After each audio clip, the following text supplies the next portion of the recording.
మీ business ఏదైనా మీ ఊర్లో promotion చేయాలంటే అది సుమన్ టీవీతోనే సాధ్యం. ఇప్పుడే సంప్రదించండి. 2-3 సంవత్సరాలు అవుతుంది. అప్పుడప్పుడు మేము అడుగుతాం, తాతయ్య ఎండ కొడుతుంది, వర్షం ఎందుకు ఇట్లా ఉంటాను అంటే, మీకు ఎండకి మేము 2 రేకులు వేస్తాం, ఇట్లా ఏదైనా చిన్న గుడిసె లెక్క వేస్తాం అంటే వద్దు వాళ్ళ బాగు కోసం భయపడతాడు. ఇప్పుడు మనం వాళ్ళ కుటుంబం గురించి అడుగుతుంటే కూడా వాళ్ళ కుటుంబం గురించి కూడా ఏం చెప్పాడు నా కుటుంబం అంతా బాగానే ఉంది అంట.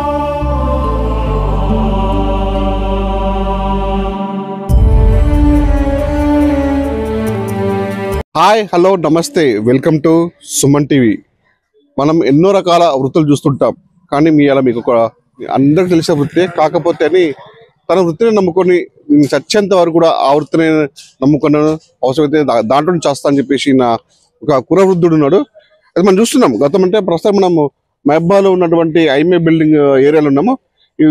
ఇదంతా కూడా ప్రశాంతంగా ఉంటుంది. ఈ వీధి కూడా, ఈ ప్రశాంతంగా ఉన్న వీధిలో కూడా ఒక దుశ్చంబతం మనకి ఒక కంటతడి పెట్టించేలా కనిపిస్తుంది. మనం విజువల్స్ చూసుకోవచ్చు. ఒక వృద్ధుడు సుమారు 80 సంవత్సరాలు ఉంటాయి తనకి. అతను చిన్నప్పటి నుంచి కూడా తనకి 10 సంవత్సరాలు ఉన్న వయసు నుంచి కూడా ఏంటంటే టైలరింగ్ నే తన వృత్తిగా భావించుకొని ఇప్పటి వరకు కూడా 80 సంవత్సరాల వరకు టైలరింగ్ చేస్తూ తన జీవితంలో కొనసాగిస్తున్నాడు. తను సంపాదించిన దాంతోనే కూడా పిల్లల చదువులు చెప్పాడు, పిల్లలకు పెళ్లిళ్ళు చేశాడు. ఇటీవల కాలంలోనే తన భార్య కూడా చనిపోయింది తెలుస్తుంది. అసలు మరి ఇంత నిర్మాణ ప్రదేశంలో కూడా ఒంటరిగా ఇక్కడ కూర్చొని అంటే ఎవరో గిరాకీ వస్తుందా రాదా, తన కాళ్ళ మీద నేను నిలబడతా అని ఒక గట్టి పట్టుదలతో మాత్రం ఇక్కడ ఉన్నటువంటి ఇతను అసలు కథ ఏంటి అనేది తెలిసిన ఒక ప్రయత్నం చేద్దాం మనం. తాత నమస్తే, ఏం పేరు నీ పేరు? మీరా సార్. మీరా సార్. ఎన్ని సంవత్సరాల నుంచి కుడుతున్నావు మీరు? నేను 70 సంవత్సరాల నుంచి కుడుతున్నానండి. చిన్నప్పటి నుంచి చదువుకున్నావు మరి ఏమన్నా? చదువుకున్నా సార్, 5-6 చదువుకున్నారండి. 5 చదువుకున్నావు. మీరు టైలరింగ్ నీకు చిన్నప్పటి నుంచి అన్నం పెడుతుంది నీకు ఇది? ఇదేనండి. అంటే ఎన్ని సంవత్సరాల నుంచి? అంటే సుమారు 80 సంవత్సరాలు అవుతుందా, 70 సంవత్సరాలు అవుతుందా? సార్ నాకు అది ఐడియా లేదు సార్. అవుతుందండి. పేరు నాకు పని లేదండి, ఇదే పని. మరి ఇక్కడ ఈ నిర్మాణ ప్రదేశం ఒంటరి ఇక్కడ ఎందుకు కూర్చున్నావు? ఇక్కడ ఇటు పోలేక తిరగలేక కిరాయిలు కట్టలేక, బజార్లో కిరాయిలు ఎక్కువ అండి, కట్టలేక ఇక్కడ ఉన్నానండి.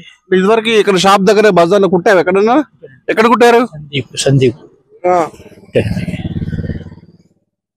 సందీప్ లో కుట్టారండి. పనిచేసాను. అక్కడ తవ్వేశారండి, మున్సిపాలిటీ వాళ్ళు రోడ్ల కోసం తవ్వేశారు. అది అయిపోయినాయి, అరుగులు పోయినాయి. ఇక అక్కడి నుంచి రోడ్డు నింపడానండి. రోడ్డు మీద ఉన్నా కదా, మరి ఎండకి తడుస్తూ ఇట్లా వాటకి ఎండుతూ మిషన్ కూడా మొత్తం ఖరాబ్ అయిన స్టేజ్కి వచ్చింది. దీన్ని బాగా చేసుకున్నంత కూడా స్తోమత లేదా మరి? ఎట్లా? నిజంగా లేదు సార్, లేదు స్తోమత లేదు. కొత్తది కాబట్టి 1000 రూపాయలు కావాలండి. ఇది 1000 రూపాయలు కావాలా? కావాలండి. అయితే కొత్త తీసుకోవచ్చు. అది రోజుకి వస్తారా మరి ఇక్కడికి? గిరాకీ వస్తుందా నీకు? అంటే వాళ్ళు కస్టమర్స్ వస్తారా నీకు కుట్టించుకుందని? ఇక్కడ ఏమన్నా వస్తారు, లేదు తక్కువ అండి. ఇక్కడ రారండి. ఇప్పుడు ఎండలో కూర్చుండవు, వర్షం పడుతుంది, తడుస్తున్నావు, మరి రోజు ఎంత సంపాదిస్తావు దీని మీద? ఏమన్నా ఇది 150 అట్లా వస్తాయండి. రోజు ఒక 150 వస్తాయి. ఏం చేస్తా మరి వాటిని? ఇంట్లో వాడేస్తుంటారండి. ఇంట్లో ఇస్తావా? దేనికన్నా మనకు వస్తాంట? కరెంట్ బిల్లు, కూరగాయలకు మనకు వస్తాంటే? అవును సార్, అంతే సార్. మరి ఇంట్లో వాళ్ళు ఏమంటారు నేను? మరి ఇక్కడ ఎందుకు ఉంటున్నా, మరి ఇంట్లోకి రావచ్చు కదా, మరి బయట ఎందుకు అని అంటారు ఏమన్నా? ఏమంటారు పాపం, ఏమంటారండి, అది ఏమంటారు. ఇప్పుడు నీకు 80 సంవత్సరాలు ఏది వచ్చింది, ఇంకా ఇది కుట్టడం అందుకు మరి ఇంత అవసరమా? ఏం చేయలేకండి, ఈ పని చేయలేక ఇది కుడుతున్నామండి. అంటే ఇప్పుడున్న గిరాకీలో ఎంత ఉంది అసలు? ఒక డ్రెస్ కుడితే ఎంత తీసుకుంటున్నారు? డ్రెస్ ని కుట్టనండి, నేను కుట్టలేను, నా చేత కాదండి. అయిపోయింది, వయసు అయిపోయింది.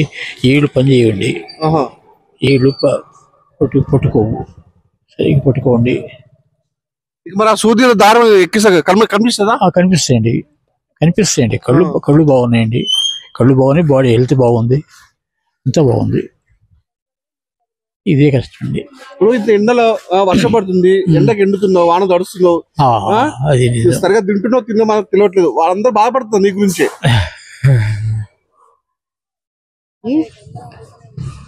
ఏంటి అసలు నీ పరిస్థితి ఉంది? నీకు నా ఎందుకు పరిస్థితి వచ్చింది? నాకు ఏ పరిస్థితి లేదండి. నాకేం పరిస్థితి ఉందండి? ఏం పరిస్థితి ఏం చెప్పనండి? నాకేం చెప్పను నేను. నీ బాధ ఎందుకు తాత? అసలు నీ బాధ ఎందుకు వచ్చింది? ఇంత ఈ పరిస్థితి ఇట్లా ఈ విధంగా ఉండదు కారణం ఏంది అసలు? అంటే నీ కాలం మీద బతకాలని చెప్పేసి గట్టి పట్టుదల పెట్టున్నావు. అంతే, అది నిజం. అంతే అంతే. ఇంట్లో వాళ్ళని డబ్బులు అడగవు? నో సార్, అడగను. నాకేం ఖర్చు కూడా లేదు కదా సార్. ఏం సారా తాగను, బీడీ తాగను, ఏం తాగను.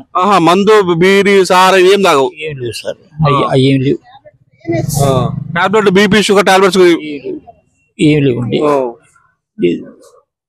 ఇంత అన్నం ఉంటే తిని వచ్చి కూర్చుంటా, అంతే. పొద్దున్న ఎన్ని గంటలకు వచ్చి కూర్చుంటావు? ఎన్ని గంటలకు లేస్తావు ఇక్కడి నుంచి? ఇక్కడ పొద్దున్న వచ్చేస్తుంది, 6 వస్తానండి. వచ్చి కూర్చుంటా ఇక్కడ. రాత్రి 7-8కి వెళ్ళిపోతానండి. ఇక్కడ కూర్చుంటా మరి ఇన్న కూర్చుంటావు అంటే ఎవరు వస్తారా, గిరాకి వస్తారా అని చెప్పి ఎదురు చూస్తుంటావా? అంతేనండి. 50-100 తీసుకుంటావు? అంతేనండి. ఎట్లా మరి ఇంట్లో వాళ్ళు సాటిస్ఫాక్షన్ అవుతారు? వాళ్ళే ఎంత సంపాదించినావు అవి ఉంటే డిస్కషన్స్ ఉంటాయి ఏమన్నా ఇంట్లో? ఉండవు లోపం, అయ్యే లేవండి. మన విసేజ్ లేదు. మరి ఇంత ఏజ్ నీకు ఇంత కష్టం అవసరమానే? ఏం చేయండి సార్, నేను ఏం చేయండి. ఏదో భార్య ఉన్నదా? లేదండి, చనిపోయింది. ఇప్పుడు ఎన్ని సంవత్సరాలు అవుతుంది? 20 సంవత్సరాలు అయిందండి. 20 సంవత్సరాలు అయింది. పిల్లలు ఎంతమంది నీకు? ఒక అబ్బాయి, ఒక అమ్మాయి. అబ్బాయి అమ్మాయి పెళ్లిళ్ళు అయిపోయినాయా? వాళ్ళు ఎక్కడ ఉంటారు మరి? అమ్మాయి ఏం వేరే వాళ్ళు ఊళ్ళో ఉంటుంది, అబ్బాయి ఇక్కడ ఉంటాడండి. అబ్బాయి ఏం చేస్తాడు మరి? అబ్బాయి ఏదో పని చేసుకుంటాడండి, ఏదో ఆఫీసులో. మరి వాళ్ళకి అనిపిస్తుందా, నాన్న ఎందుకు మరి ఇక్కడ ఈ ఎండలు ఇక్కడ ఉన్నావు, మరి ఇంట్లోకి వచ్చి ఉండొచ్చు కదా అని చెప్పేసి ఎప్పుడన్నా ఈ కొడుకు మందులు ఇచ్చిండా ఎందుకు ఈ కష్టపడుతుందని చెప్పేసి అని? ఏమోనండి, అది అలా నాకు కొడుకుగా తండ్రితో ఎందుకు నాన్నకి ఎండలా ఎందుకు ఎండుతున్నావు, వానలు తడుస్తున్నావు ఎందుకు, జబ్బులు వస్తాయి కదా అన్ని అన్నడా? నిన్ను మందులు ఇచ్చలేదు ఎప్పుడు కూడా? మందు లేదండి. అంటే నీ స్టడీ పని నువ్వు చేసుకుంటావు? అదే సార్, అంతే అంతే సార్. నీ పని నువ్వు చేసుకుని నువ్వు ఉంటే లేదు, అంతే సార్. అమ్మ మీరు చెప్పండి అమ్మ, మీరు ఎప్పటి 2-3 సంవత్సరాలు అవుతుంది. అప్పుడప్పుడు మేము అడుగుతాం, తాతయ్య ఎండ కొడుతుంది, వర్షం ఎందుకు ఇట్లా ఉంటాను అంటే, ఏం చేయనమ్మా, రోజు ఒక 200-100 వస్తుంది, ఇంట్లో ఖర్చులు, ఒక్కడే బాబు అంటాడు. సరే నీకు ఈ ఎండకి మేము 2 రేకులు వేస్తాం, ఇట్లా ఏదైనా చిన్న గుడిసె లెక్క వేస్తాం అంటే, వద్దు అమ్మా వద్దు అని వాళ్ళ బాబు కోసం భయపడతాడు. ఇప్పుడు మనం వాళ్ళ కుటుంబం గురించి అడుగుతుంటే కూడా వాళ్ళ కుటుంబం గురించి కూడా ఏం చెప్పండి, నా కుటుంబం అంతా బాగానే ఉంది అని అంటున్నాడు. మరి నీ బాధని చుట్టుపక్కల కాలనీ వాసుల నుంచి బాధపడుతున్నారు, వాళ్ళకి నీ బాధ మరి వాళ్ళకని చెప్పండి కూడా అది కూడా చెప్పట్లేడు. అంటే మీరే గమనించలేదు ఎప్పుడన్నా? ఇక మేమే అర్థం చేసుకున్నాం, ఇంట్లో వాళ్ళు మంచిగా చూసుకోరేమో, ముసలోడు పాపం ఇట్లా బాధపడతాడు, ఆ విషయం కూడా చెప్తాడు, భయపడతాడు, ఏమన్నా అంటారేమో అని. విన్నారు కదా ఈ తాత పరిస్థితి మాత్రం. అంటే ఈ తన కాళ్ళ మీద తాను నిలబడదామని ఒక పట్టుదలతో ఉండి మాత్రం ఒక ఇంటిని కొడుకుని కూడా 1 రూపాయి కూడా అడగడం ఆశించాడు కూడా. తను సంపాదించుకున్న 150 రూపాయలు తానే తీసుకుపోయి ఇంట్లో చేస్తాడు. పొద్దున ఉదయం 6 గంటలకు వచ్చి ఇక్కడ ఈ చైర్లో కూర్చొని మళ్ళీ సాయంత్రం 7 గంటలకు పోతుందని చెప్తున్నాడు. పాపం చూడొచ్చు పాపం ఇక్కడ ఈ మిషన్ కూడా తనకి తడిసి మొత్తం ఉబ్బిపోయి ఖరాబ్ అయింది. దీనికి తాళ్ళు కట్టుకొని కూడా ఆ కాళ్ళు కూడా వాచ్ కూడా పాపం తొక్కి కూడా ఏదో చిన్న చిన్న పనులు చేసుకుంటూ ఉంటున్నాడు. మరి ఇంట్లో నీకు ఇబ్బందులు ఉన్నాయా తాత అంటే కూడా పాపం ఇంట్లో పరిస్థితులు కూడా అన్ని బాగానే ఉన్నాయి, నాకు ఇబ్బంది ఏం లేదని చెప్తున్నారు. కానీ ఎప్పటికైనా కొంతమంది అంటే కొంతమంది యూత్ కూడా పాపం అంటే ఆదర్శం చూస్తుంది. ఎందుకంటే కొంతమంది పని చేయకుండా కూడా అంతే బేవార్స్ తిరుగుతున్న నేపథ్యంలో కూడా తను ఇంట్లో కూడా ఎవరికి నేను భారం కావద్దు, నా కష్టం నేనే సంపాదించుకుంటా అని చెప్పేసి కూడా తన కృషితో తనకున్న ఆ వృత్తిని నమ్ముకొని కూడా ఇక్కడ ఉన్నట్టు ఆయన దర్జాగా బ్రతుకుతున్నానని చెప్పేసి కూడా చెప్తున్న పరిస్థితి. ఇది చూసినా ఎవరైనా ఉంటే మొత్తం ఒక మానవత్వంగా ఉన్న వాళ్ళు ఉంటే మొత్తం తనకి ఒక షెడ్ లెక్క కల్పించి దీనికి ఇంకా జీవనం కొంచెం ముందుకు సాగేలా ప్రయత్నం చేయాలని చెప్పేసి అందరినీ కూడా మనం కూడా కోరుకుందాం.